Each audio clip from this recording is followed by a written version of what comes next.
Hello everyone and welcome to module 1 of our Zero to Ethical Hacker series.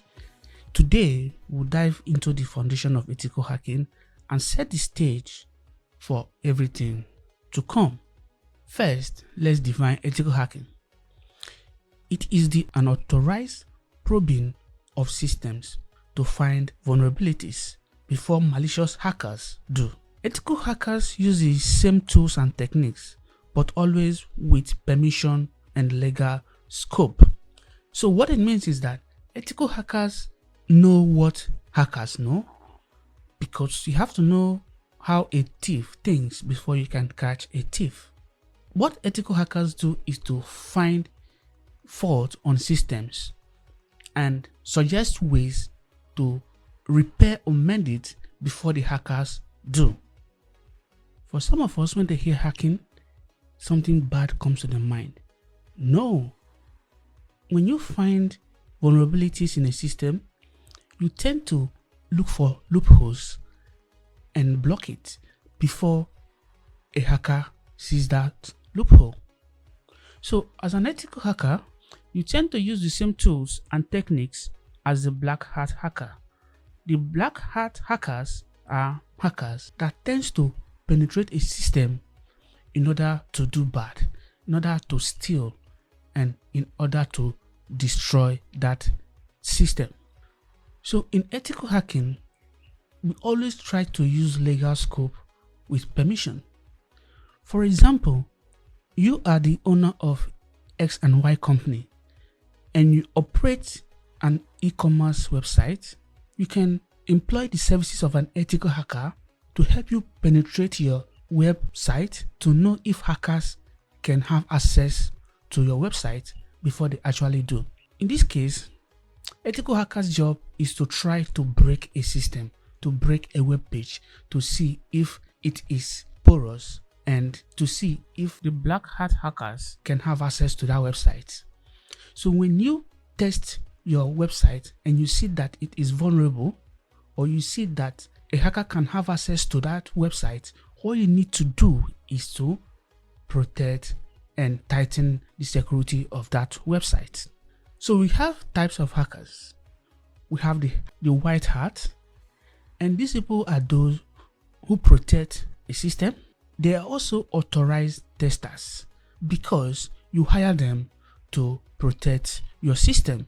System here, it could be a web application, it could be a mobile application, it could be a network. Anything that uses internet majorly can be protected. As long as a device has access to internet, that device is liable to be broken by hackers. So the white hackers are the good hackers. Their job is to protect, their job is to find loopholes, and their job is to give advice on how that loophole can be covered. The next set of hackers is the gray hat. Their function is ambiguous. They may operate without consent, or they are actually between the good hackers and the bad hackers. Then the black hat. These are the malicious, illegal hackers who exploit a system for their personal gains. The black hat usually find a vulnerable system and exploit it for his personal gain. So it is illegal and they perform this based on selfish interest. Now we have 5 phases of hacking, which we're going to talk more about in upcoming videos. The first one is reconnaissance. What we do in this first stage is to gather information about the target. The target could be a web page, a mobile application, or a network. Then the second stage is scanning. When we scan, we use tools to scan. And what is the aim of scanning? To identify vulnerabilities in a system or in systems. Then the third stage is gaining access. After scanning a system, then we gain access to that system. So exploiting vulnerabilities to enter that system.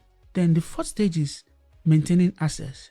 So you have to make sure you have continued access to that system after gaining access.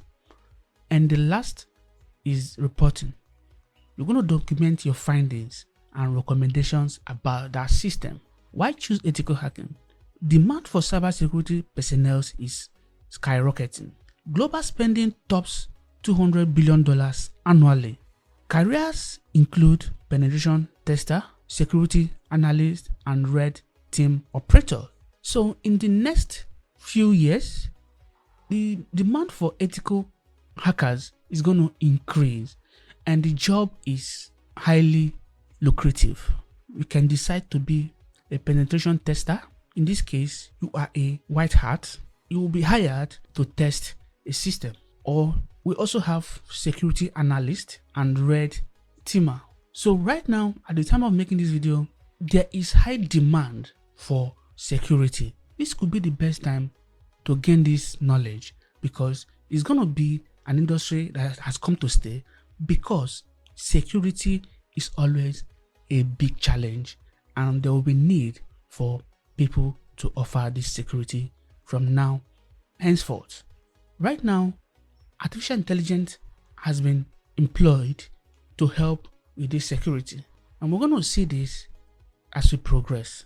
In the next module, we're going to learn how to set up the lab and visualization.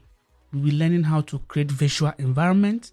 This virtual environment is our own environment where we're going to learn how to do penetration testing. So this includes building our safe hacking lab. We're going to create an isolated environment for practice, and we're going to be using tools like VirtualBoss, Kali Linux, Metasploitable. These are essential softwares for our ethical hacking journey. This wraps up module 1. In the next lesson, we'll set up our environment where we're going to practice our hacking. So now that we have seen what ethical hacking is, we are sure that we are going to end up becoming a white hat hacker, which is the good guys, which are the guys that protect, which are the guys that look for hackers and stop them from entering, from gaining access and stealing from a system. Thank you, and see you on the next one.